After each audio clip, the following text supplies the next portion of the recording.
क्या देख रहे हो? ये कभी नहीं रुकने वाली। दुनिया की हर चीज़ रुक सकती है, लेकिन टाइम कभी नहीं रुकता। এই ভিডিওটি তোমার সামনে আসা মাত্রই তুমি ক্লিক করেছো, তাহলে কেন তুমি সেই কাজগুলো করছো না যেগুলো করা তোমার এই ভিডিওটি দেখার থেকেও বেশি জরুরি? কেনই বা তুমি নিজের জীবন থেকে সময়কে এভাবে হারিয়ে যেতে দিচ্ছ? সারাদিন ঘুমিয়ে ঘুমিয়ে বসে বসে আরামায়েশ করে তুমি তোমার সময়গুলোকে নষ্ট করছো, অথচ দেখো তুমি কিন্তু ঠিকই জানো তোমার জন্য কতগুলো গুরুত্বপূর্ণ কাজ জমা হয়ে আছে, কিন্তু তারপরও তুমি আজ না কাল, কাল না পরশু করে নিজেকে অজুহাতের বন্যায় ভাসিয়ে দিচ্ছ। কিন্তু এসব করার কারণ কি?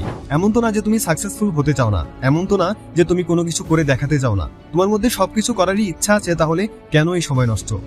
ছোট্ট এই জীবনের ক্ষণস্থায়ী সময়গুলোকে যদি তুমি এমনি এমনি বৃথা যেতে দাও, তাহলে তো তোমার এই পৃথিবীতে জন্ম নেওয়ার কোনো মানেই ছিল না। এই পৃথিবীতে থাকারও কোনো অধিকারই নেই তোমার, কারণ পৃথিবীতে তোমার জন্মই হয়েছে কিছু করে দেখানোর জন্য, নিজের জন্য, নিজের ইহকাল জীবনের জন্য, নিজের পরকাল জীবনের জন্য। সকলেই তো তোমাকে দেখে হাসছে, কারণ তাদেরও জানা হয়ে গেছে তোমার দ্বারা কিচ্ছু হবে না। এখন তোমার কাছে সময় আছে, কিন্তু তুমি সময়ের মূল্য বুঝতে পারছো না। আর যখন তুমি এই সময়ের মূল্য বুঝে যাবে, তখন হয়তো তোমার কাছে সেই সময়টাই থাকবে না। যে অজুহাত দিয়ে তুমি আর সময়কে নষ্ট করছো, মনে রাখবে সেই সময়ই একসময় তোমার জীবনকে নষ্ট করে ফেলবে। তুমি আফসোস করে করে মরবে, তোমার মধ্যে প্রচন্ড গিল্টি ফিল হবে, নিজের মধ্যে তোমার প্রচন্ড অপরাধবোধ কাজ করবে, কারণ তুমি নিজের হাতে নিজের গুরুত্বপূর্ণ সময়গুলোকে নষ্ট করেছো। তুমি নিজের হাতে নিজের জীবনকে ধ্বংস করেছো। পৃথিবীতে সময়ের যে মূল্যবান আর কিছুই হতে পারে না। পুরো পৃথিবী তোমার দিকে তাকিয়েছে যে তুমি কি করবে, তুমি কি করতে চলছো, বড় মুখ করে তাদেরকে বলা কথাগুলো পূরণ করতে পারছো কিনা, এটা দেখার জন্য সকলে তোমার দিকে ওত পেতে আছে। কিন্তু তুমি বসে বসে ভিডিও গেমস খেলছো, মুভির পর মুভি দেখেই চলছো, বন্ধুদের সাথে আড্ডা দেওয়া শেষই হয় না, বাইরে ঘুরতে গেলে তোমার বাসায় ফেরার কথা মনে থাকে না, আর প্রেমিকার সাথে বলতে থাকা কথা কখনোই ফুরায় না। তবে আর না, অনেক হয়েছে, এবার সময় এসেছে কিছু করে দেখানোর। এমনিতে অনেকটা দেরি হয়ে গেছে, ইতিমধ্যে তোমার পরিস্থিতি দেখে সকলে হয়তো হাসাহাসি করতেও শুরু করেছে, কিন্তু ওসবের তোয়াক্কা না করে তুমি প্রস্তুত হও। সময় এসেছে বড় কিছু করে দেখানোর, সময় এসেছে তাদের জবাব দেওয়ার। তোমার মনোবল ভেঙে চূর্ণ বিচূর্ণ করে, তোমার আশা প্রত্যাশা ধূলিসাৎ করে, ভয় দেখিয়ে যদি কেউ তোমাকে তোমার কাজ করতে বাধা দেয়, তাহলে বুঝবে তুমি ঠিক পথেই এগিয়ে যাচ্ছ। সময়কে যদি সঠিকভাবে কাজে লাগিয়ে তার যথাযথ ব্যবহার তুমি করতে পারো, তাহলে সময় তোমাকে এমন কিছু অর্জন দেবে যা হয়তো তোমার কল্পনার বাইরে, যা হয়তো তুমি কোনোদিন চিন্তাও করতে পারবে না। সারাদিন বসে বসে মোবাইল নিয়ে তুমি সময় নষ্ট করেছিলে, অথচ তুমি কিন্তু ঠিকই জানতে যে তোমাকে সামনে এগোতে হবে, তোমাকে শ্রেষ্ঠ হতে হবে। তোমাকে চিন্তা করতে হবে যে তোমার মধ্যে ঠিক কি বিশেষত্ব আছে, তোমার মধ্যে কোন ট্যালেন্ট বা প্রতিভা আছে, আর সেটিকে কাজে লাগিয়ে তুমি কিভাবে নিজেকে প্রভাবিত করতে পারো, নিজের দ্বারা এই পৃথিবীকে প্রভাবিত করতে পারো। নিজের সামর্থ্যের মধ্যে যতটুকু আছে তার সবটা দিয়ে চেষ্টা করতে থাকো, কারণ সৃষ্টিকর্তা তোমাকেও খুব যত্ন সহকারে ভালোবেসে সৃষ্টি করেছে, তিনি কখনো তোমাকে নিরাশ করবে না। কিন্তু তুমি যদি সৃষ্টিকর্তার অমূল্য উপহার হিসেবে দেওয়া এই সময়টা বৃথা যেতে দাও, তাহলে হয়তো তার থেকে কোনো কিছু আশা করা তোমার ভুল হবে। কারণ যার মধ্যে সময়ের কোনো গুরুত্ব নেই, সময়কে সে সঠিকভাবে কাজে লাগাতে পারে না, কখনোই সে সাকসেসফুল হতে পারে না।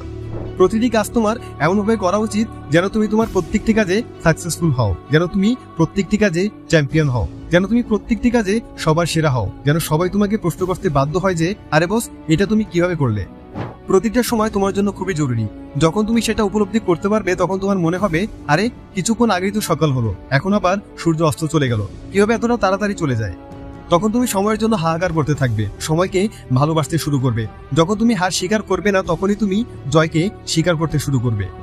বাধা বিপত্তি অনেক আসবে, অনেক পিছুটান আসবে, অনেক অভিযোগ আসবে, অনেক ইমোশন কাজ করবে, কিন্তু তুমি কখনো পিছনে ফিরে তাকাবে না, কারণ একবার যদি তুমি ভুলেও পিছনে ফিরে তাকাও, তাহলে বাকিটা জীবন তোমাকে ওই পিছন দিকে হাঁটতে হবে।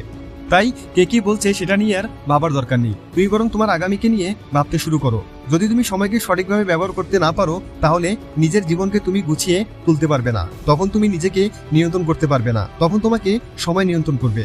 তোমাকে মনে রাখতে হবে, সবকিছুই তোমাকে দ্বিতীয়বার সুযোগ দেবে, কিন্তু সময় তোমাকে একবারের বেশি সুযোগ দেবে না। আর এটি শুধু তোমার বেলায় না, এই পৃথিবীর সবচেয়ে ধনী ব্যক্তি থেকে শুরু করে সবচেয়ে গরিব ব্যক্তির ক্ষেত্রেও এই একই কথা প্রযোজ্য।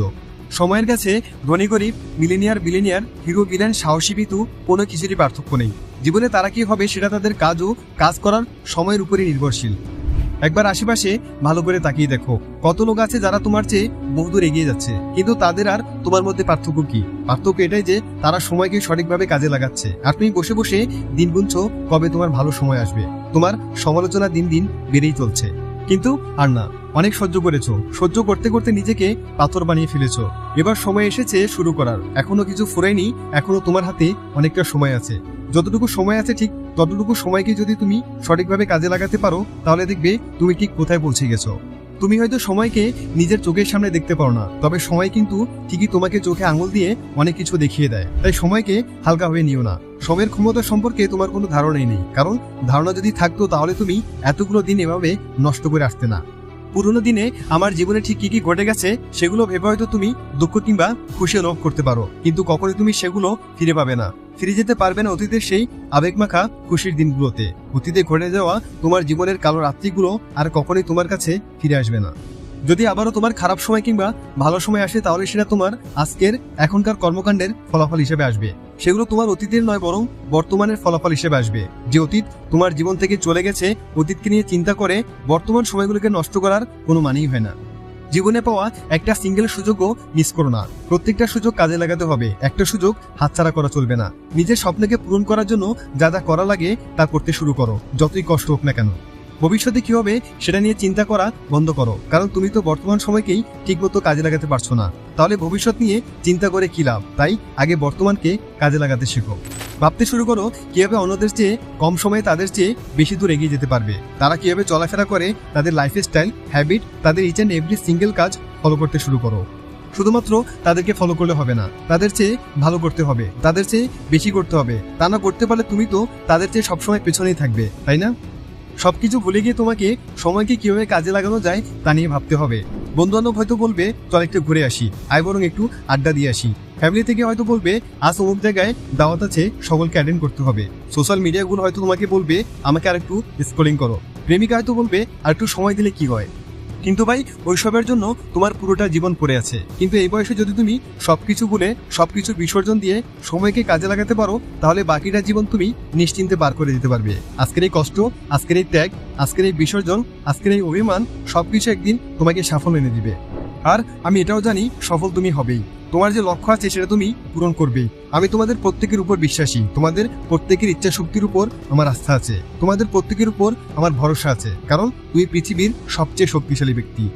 আমি এটাও জানি তুমি এখন থেকে সময়কে সঠিকভাবে কাজে লাগাবে, এখন থেকে সময়কে তার সঠিক মূল্যটা দিতে শিখবে। আমি জানি তুমি আর কখনোই আজ নয় কাল এই বাক্যটা মুখেও আনবে না।